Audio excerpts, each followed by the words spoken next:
Andrew Schulz is in total damage control, y'all. Like, it's insane. ICE murdered an American citizen in cold blood, and then the Trump administration called him a domestic terrorist. Yeah. That's it. Yeah. Like, plain and simple. Yeah. I see the administration trying to spin it, and it's fucking disgusting. Yeah. It's like they didn't even have a moment where they're like, hey, we're reviewing the footage. We're going to try to see what's really happening. All of them, Trump and all the cronies, put out collective statements that immediately blamed an American citizen that was exercising his First and Second Amendment rights, right? He has the right to protest. He has the right to carry a firearm. He's a legal gun owner, right? Mm-hmm. There's no question about this whatsoever. And the administration immediately comes out and they try to gaslight the public, which you cannot do when we have 15 different videos of what happened. Yeah. This is something that is undeniably abhorrent and you should be called out. Simple as that. Yep. Like, it's disgusting. Something smells fishy. Like, I don't believe this fuck.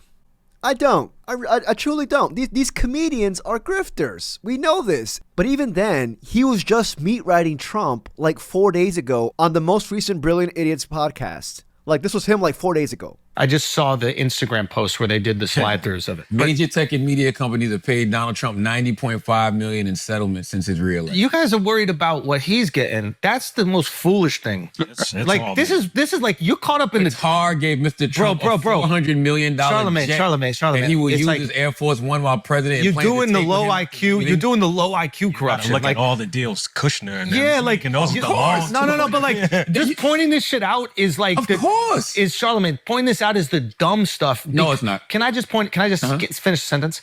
It's the dumb shit because it's a distraction from the actual shit that is everybody.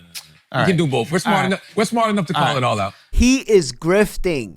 He's grifting. I'm telling. We know it. We see it right there. He literally contradicted himself from 4 days ago in that Brilliant Idiots podcast.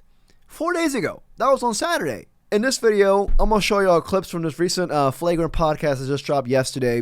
But I'm going to show y'all clips with other clips that this buffoon just dropped on Brilliant Idiots. Because this man's a walking contradiction. I got the receipt. That's my generation slogan. We got the receipts.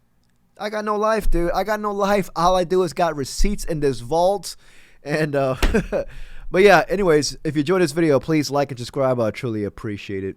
First of all, I know we've had Trump on the podcast. I know there's probably people like you guys are the last ones that I want to hear talk about this. I don't think any of us are having this conversation to like curry any like goodwill or, you know, get people to like us or something like that. This is something that is undeniably abhorrent and we should be called out. Simple as that. Yep. Like, it's disgusting. I get the frustration. People are like, oh, but you guys were with them, da-da-da. Yeah. It's like, yeah, I get it. 100%. I get it. Yeah. Again, if you never want to watch another thing again because we have Trump on, that is totally fine. Respect it. I completely get it. Perhaps I'll take you up to that. I mean, you know, and we see something that is just so blatant. There's no like partisan bullshit with this. If you see it with your own eyes, you know exactly what happened. And there's something disgusting that's happening, not only in Minneapolis, I'm sure it's happening in other parts of the United States where it's ICE is under the guise of security, right? Under the guise of safety, because that's what they're doing, right? Is every time something horrific happens, they keep going, but look at the pedophiles we got. Look at the murderers we got. Look at all the violent criminals we got. I looked at the numbers. It's 5% of the people they deported are violent criminals. Am I actually agreeing with Andrew right here? Like, what the fuck? No, wait. Actually, no, I'm not. I'm not. Because this was Andrew 4 days ago on Brilliant Idiots. What they showcase is Americans aren't eating first. All these things showcase that Americans aren't eating first, and that's what the fuck Americans are feeling right now. Why are we eating last? But who ran on America first? Charlemagne. We're not saying the same thing, right? Walking contradiction. He doesn't believe in anything. He's gonna go where the wind takes him. He is gonna follow the crowd. That's who he is. With the shooting in Minneapolis, like, it's just clearly indefensible.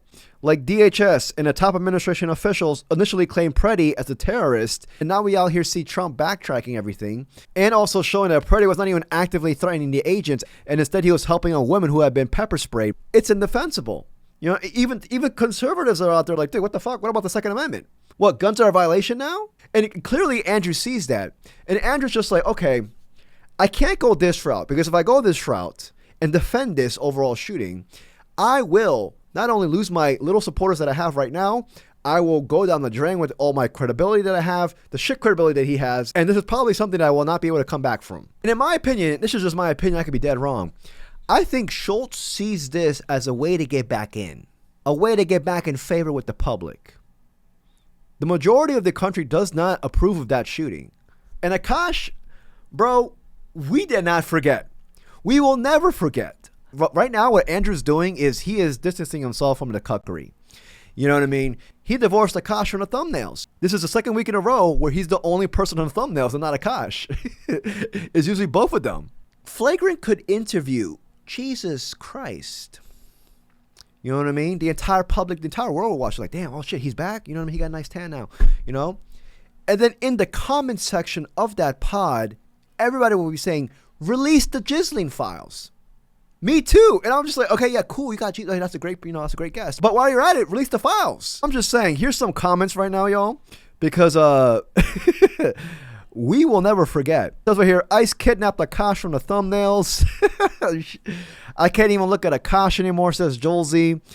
Just here to see if the Ghislaine jokes are still flying. Yes, sir, they are.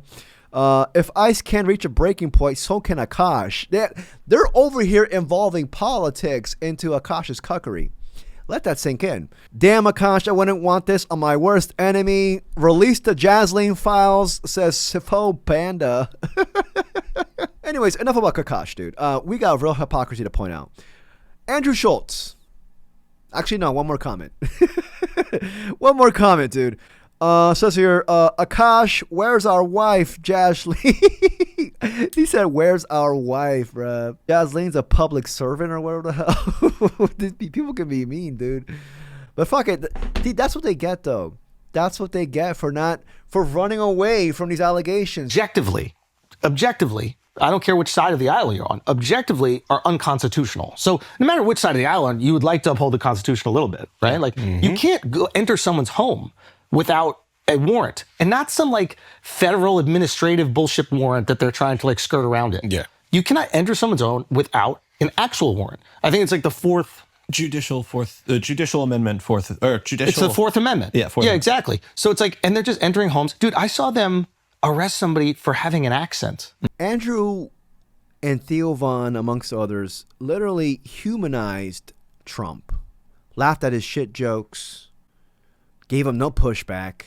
He claims he did. I didn't see no pushback. You know, Trump told him to his face, hey man, I'm going to do mass deportations. You know what I mean? And what the fuck did Andrew respond back to that? He was like, oh, just kicked, knee slap and all that shit. Nah, man. Right now in immigration, like I work in immigration. I don't work for ICE. No, I don't work for ICE. I actually work for the resistance. And dude, my clients are terrified to walk outside. It's sad. It's tragic. It's just like the shit that I like. Just 2 weeks ago, an immigration judge, got fired mid-hearing, because they thought that this judge was going to grant asylum. It's insane right now, dude. Look it up. It happened 2 weeks ago in Hyattsville, Maryland. You know, it actually happened also in November of last year. It's insane. And the fact that this man's going to sit here and say, they're over here violating our amendments and shattering the Constitution. Bruh, I could have told you that in 2024. We could have told you that. If you actually did some research, you would have been informed. Honestly, you just put them on your platform irresponsibly, and now we got to reap the consequences. I don't want to hear that, dude. The least he can do, the least Andrew could do is say, I'm sorry, I fucked up. But this asswipe still bounces around on that subject. Never once says that. Has never once. I listened to the entire shit pod. Never once. He's pointing out the obvious, but he's never, ever apologizing. I don't think the criticism that we're getting for having Trump on is fair because, one, we've had people from both sides of the aisle on, and it's like we've never been a podcast that's like, hey, you should listen and do what we say or tell you to do. Right. We're just curious guys who wanted to have a conversation with the guy running for office, running for presidency. We wanted to have Kamala on as well. Yeah. So it's like that criticism, I don't think it's fair. I'm telling you right now, Andrew told him to say that. Andrew told Alex to say that. I'm telling you right now. It's weird because Alex, if you actually watch Brilliant Idiots and Flagrant, Alex is the one who always gives pushback to Andrew regarding Trump. He always does that. So the fact that Alex is gonna sit here and say, "Oh, you know, I mean, I'm over here," you know, I don't think we did anything wrong with that Trump interview. What are you talking about? Like, of course he did. He barely even spoke in the Donald Trump interview. He barely spoke. So I don't know what he's talking about. You know, all I want, and it's actually a lot to ask for coming from Andrew. I just want some integrity. You know what I mean? I want you to own up to your mistakes. That's all I want. That's all I want. You know, he clearly didn't do that for Akash. Clearly not doing it for himself. Instead, this man's going to fence it, bootlick. He's not going to, like, these fucking comedians piss me off because they never own up to their word. Free speech warriors? My ass. Are you kidding me? Did you just see what happened with TikTok recently? They banned the word Epstein on the DMs, and these asswipes aren't livid about that? I thought they were all free speech warriors.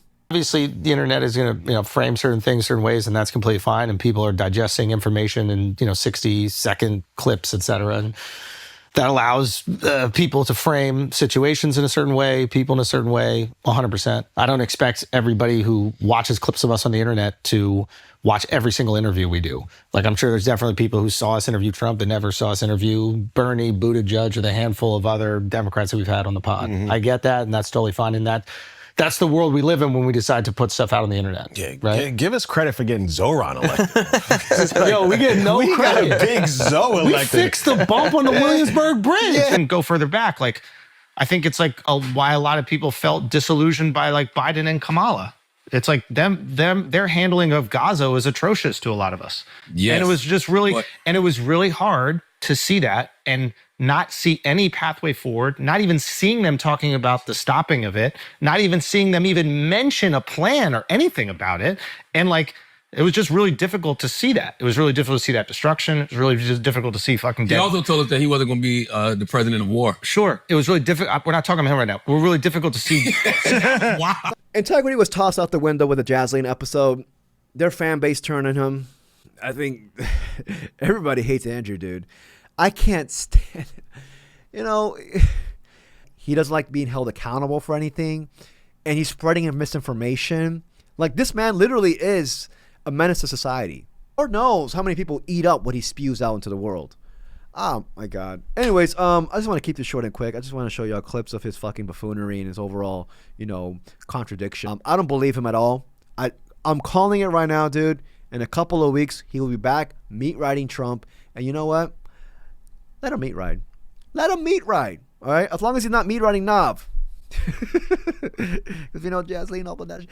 Anyways, if you enjoyed this video, please like and subscribe. I truly appreciate it. Till next video. Peace, y'all.